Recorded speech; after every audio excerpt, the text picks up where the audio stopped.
abril de 1945. Vale do Rio Pó, norte da Itália. 6h47 da manhã. O Oberstklaus Richter, comandante de um Kampfgruppe da 29ª Divisão de Panzergrenadieren, estava em seu posto de comando avançado, um Semi-Lagarta SD.KFZ 251 camuflado. Ele observava o oeste através de seus binóculos Zeiss 6x30.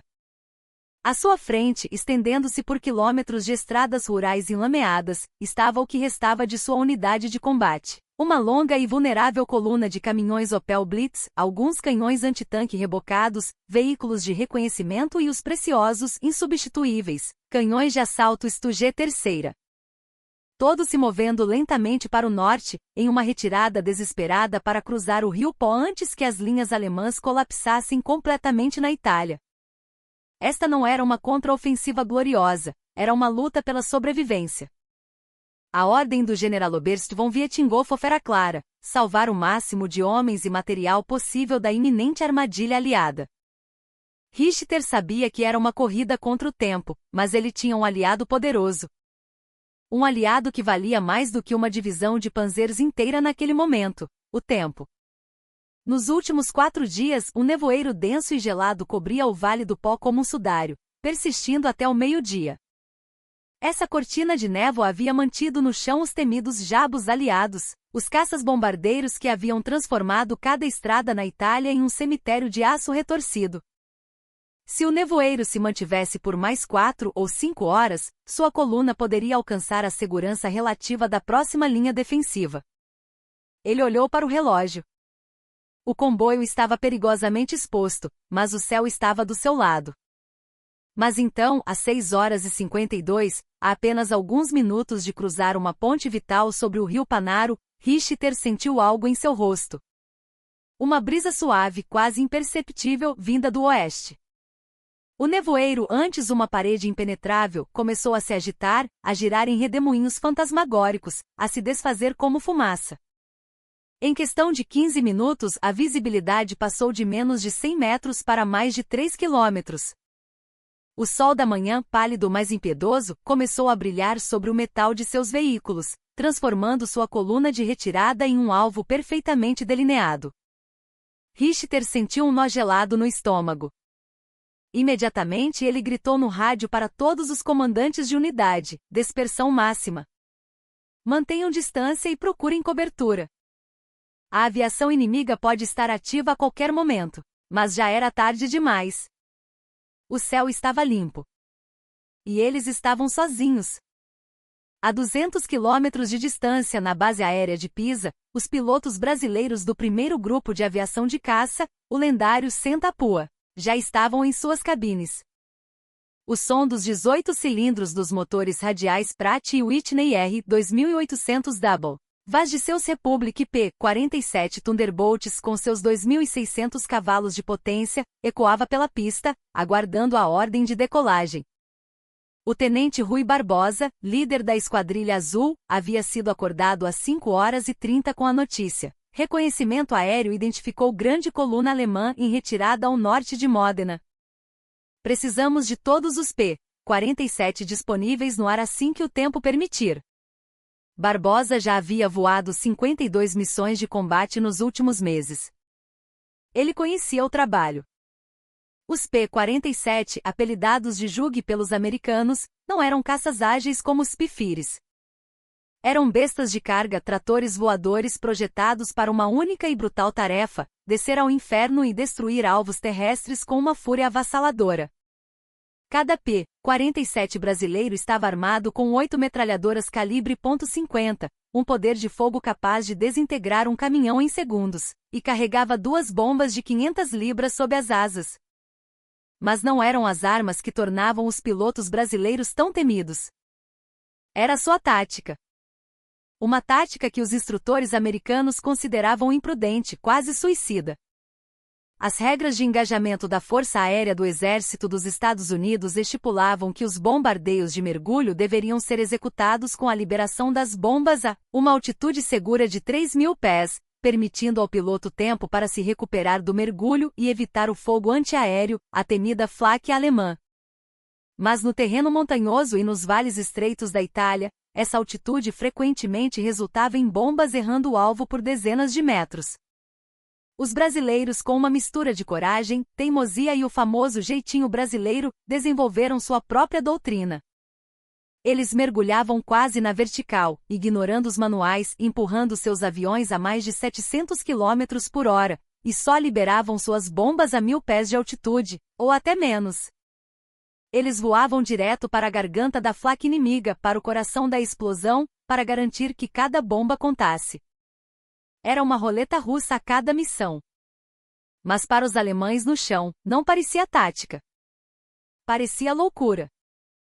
Parecia que os pilotos estavam tentando se matar junto com eles. Se você quer entender como essa audácia brasileira se tornou uma arma psicológica mais poderosa que qualquer bomba, por favor, clique no botão de gostei. Isso nos ajuda a compartilhar mais histórias incríveis da nossa Força Expedicionária Brasileira. E se inscreva se ainda não for um membro do nosso canal. Às 7h15, a torre de controle transmitiu a ordem que Barbosa esperava: todos os jamboks autorizados para decolar. Coordenadas do alvo transmitidas. Mais de 100 veículos alemães reportados na área do Rio Panaro. Prioridade máxima. Senta a pua. Barbosa empurrou o manete de potência para frente. O vazurrou. O P-47, pesando mais de 7 toneladas, acelerou pela pista e subiu no ar matinal, agora perigosamente claro. Atrás dele, outros 11 Thunderbolts do esquadrão decolaram em rápida sucessão. Um enxame de vespas furiosas com a insígnia do avestruz e o lema Senta a pua, pintados em suas fuselagens, estava a caminho. Tempo de voo até o alvo, 18 minutos. Às 7h33, Barbosa cruzou as últimas colinas dos Apeninos e reduziu a altitude para 4.000 metros. Diante dele, o Vale do Pó se estendia como um mapa. Campos verdes, vilarejos destruídos, estradas sinuosas. Uma longa serpente de metal. Dezenas de veículos alemães presos no tráfego, movendo-se em direção a uma única ponte. Azul 1 para a Esquadrilha Azul. Contato visual com blindados inimigos, 2 horas, distância 5 km. Formação de ataque. Vamos mergulhar agora. Barbosa empurrou o manche do seu P-47 para frente. O velocímetro saltou, 500 km por hora, 600, 700. O assobio do ar se transformou em um grito agudo. Os veículos alemães cresciam em sua mira. Ele podia distinguir os caminhões, os semilagartas, e os Tu-GS com seus perfis baixos e ameaçadores, tentando se esconder perto das árvores. A 10.000 pés de altitude, ele iniciou seu mergulho, um ângulo de 70 graus que parecia quase vertical. O mundo se tornou um borrão verde e marrom, com o alvo fixo no centro de sua mira. A 5.000 pés, a flaca alemã abriu fogo. Pequenas nuvens de fumaça preta começaram a pipocar ao redor de seu avião, e traçantes vermelhas subiam para encontrá-lo. Ele ignorou. Foco total. 3.000 pés, a altitude de segurança americana. Ele continuou mergulhando. 2.000 pés. Ele podia ver os rostos dos soldados alemães olhando para cima, paralisados de terror. 1.500 pés. Ele sentiu as vibrações do avião protestando contra o abuso. A 1.000 pés, com o altímetro gritando um aviso, ele apertou o botão de liberação. As 2 bombas de 500 libras se desprenderam de suas asas. Imediatamente, ele puxou o manche com toda a força, as asas do robusto Thunderbolt gemendo sob a pressão de mais de 7 GS. A força da gravidade o esmagou contra o assento, sua visão escureceu por um segundo. Ele olhou para trás por cima do ombro. Uma bomba atingiu a ponte, levantando uma fonte de água, madeira e metal. A outra explodiu bem no meio de um grupo de caminhões de combustível. Uma bola de fogo laranja floresceu, seguida por uma coluna de fumaça negra e densa que subiu aos céus como um funeral. A ponte estava destruída. A rota de fuga cortada. Mas o que aconteceu em seguida foi o mais importante. Os outros 3 P-47 de sua esquadrilha mergulharam segundos depois dele, cada um repetindo a mesma manobra insana. bombas explodiram ao longo de toda a coluna. Do chão, a perspectiva alemã era completamente diferente. O Gefreiter Hans Schmidt, um jovem operador de rádio no veículo de comando de Richter, ainda estava atordoado pela explosão que quase virou seu semi-lagarta quando ouviu o grito do seu comandante: "Mais diabos! Eles estão vindo direto para nós." Schmidt olhou para cima e viu algo que o assombraria pelo resto de sua vida. O céu estava cheio de aviões que não pareciam estar bombardeando, mas sim tentando colidir com o chão. O grito dos motores em mergulho era uma tortura psicológica, um som que começava agudo e distante e se tornava um rugido ensurdecedor que parecia rasgar a própria alma. Todos para fora. Abandonem os veículos. A tripulação não precisou ouvir duas vezes. O motorista já estava abrindo sua escotilha. O metralhador saltou pela lateral. Eles saíram do veículo e correram para uma vala a 30 metros de distância.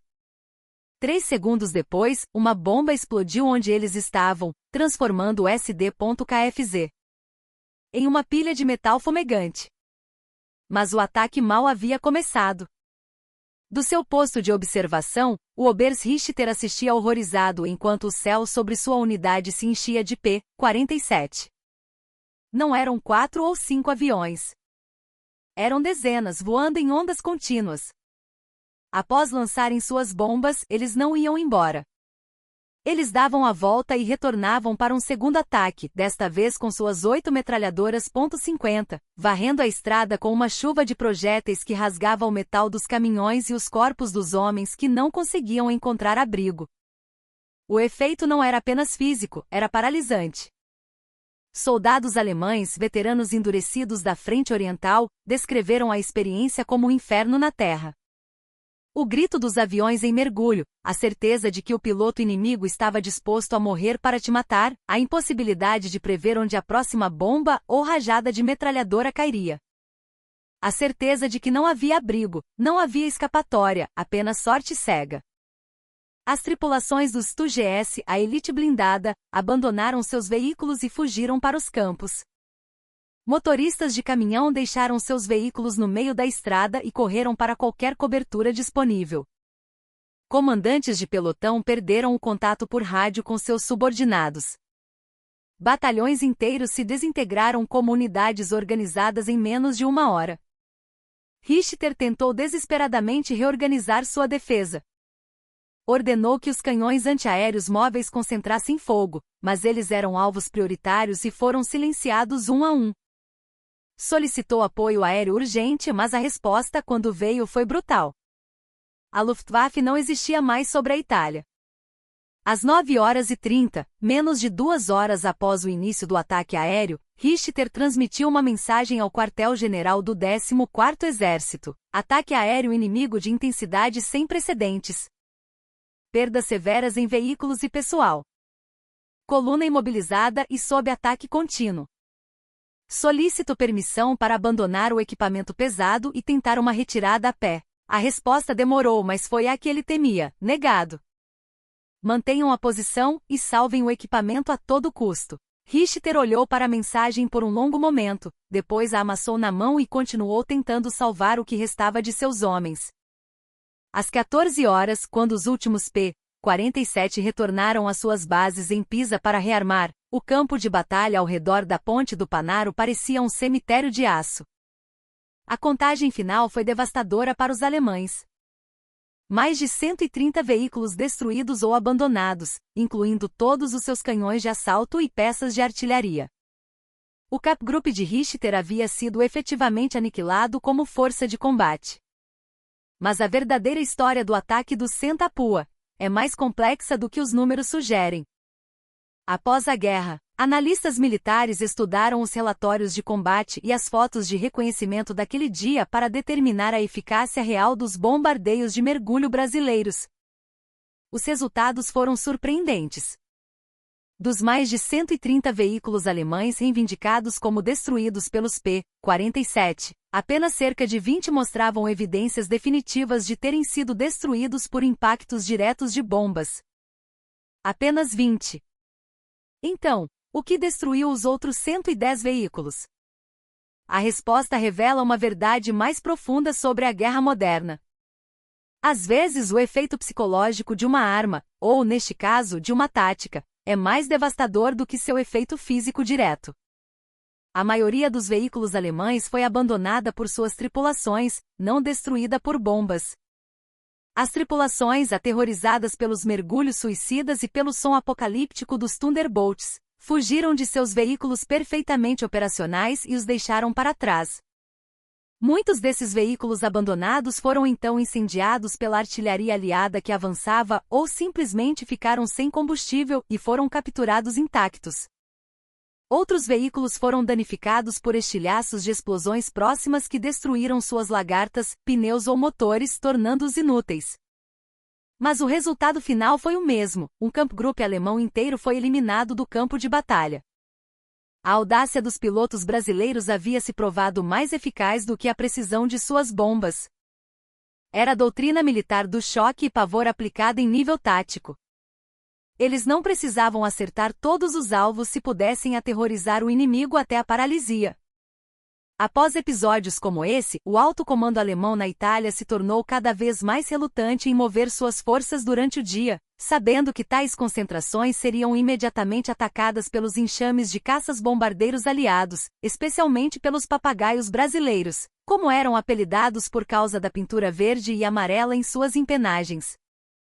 As formações alemãs se tornaram menores, mais dispersas, operando quase exclusivamente à noite. Suas capacidades de manobra foram drasticamente reduzidas. O Oberstklaus Richter sobreviveu àquele dia. Ele foi capturado 2 semanas depois. Em suas memórias do pós-guerra, ele escreveu extensamente sobre o ataque no Vale do Pó, descrevendo-o como o dia em que eu soube, com certeza absoluta, que havíamos perdido a guerra. Não foi a derrota tática em si que o convenceu. A Wehrmacht havia sofrido derrotas piores antes. Foi a compreensão de que o inimigo agora possuía uma arma contra a qual não havia defesa, a capacidade de projetar não apenas poder de fogo, mas puro terror psicológico do céu. Richter escreveu: eu observei enquanto o céu sobre minha unidade se escurecia com esses aviões brasileiros. Eles não atacavam como os outros. Eles mergulhavam como demônios, sem se importar com suas próprias vidas. E eu compreendi que não importava quão bravos fossem nossos soldados, ou quão inteligentes fossem nossas táticas, o inimigo podia simplesmente nos quebrar psicologicamente do ar. Era uma lição que aprenderíamos repetidamente até o fim amargo.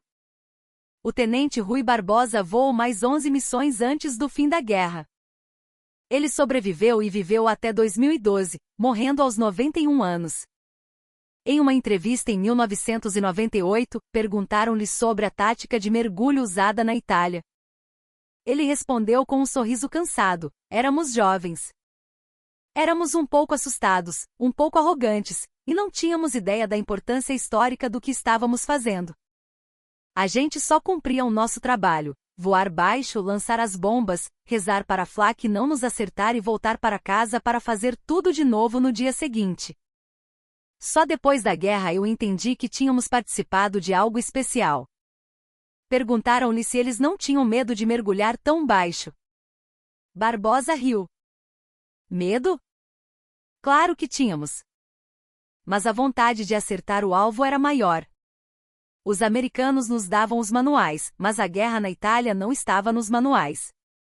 Tivemos que improvisar. Era o jeito brasileiro. Talvez um pouco de loucura da juventude também. Lançávamos as bombas e puxávamos o manche, torcendo para que as asas não se partissem. Era como pescar com dinamite. Você não precisa de muita precisão se chegar perto o suficiente para explodir o lago inteiro. Essa foi talvez a melhor descrição da doutrina do Senta-Pua. O que você acha desta história extraordinária? Você conhecia o verdadeiro impacto dos pilotos brasileiros na campanha da Itália? Você acredita que o efeito psicológico de uma tática pode ser mais importante que sua precisão? Deixe seu comentário e se inscreva no canal. A cada semana, trazemos histórias verificadas e fascinantes sobre o armamento e as táticas que mudaram o curso da história. Ative o sininho para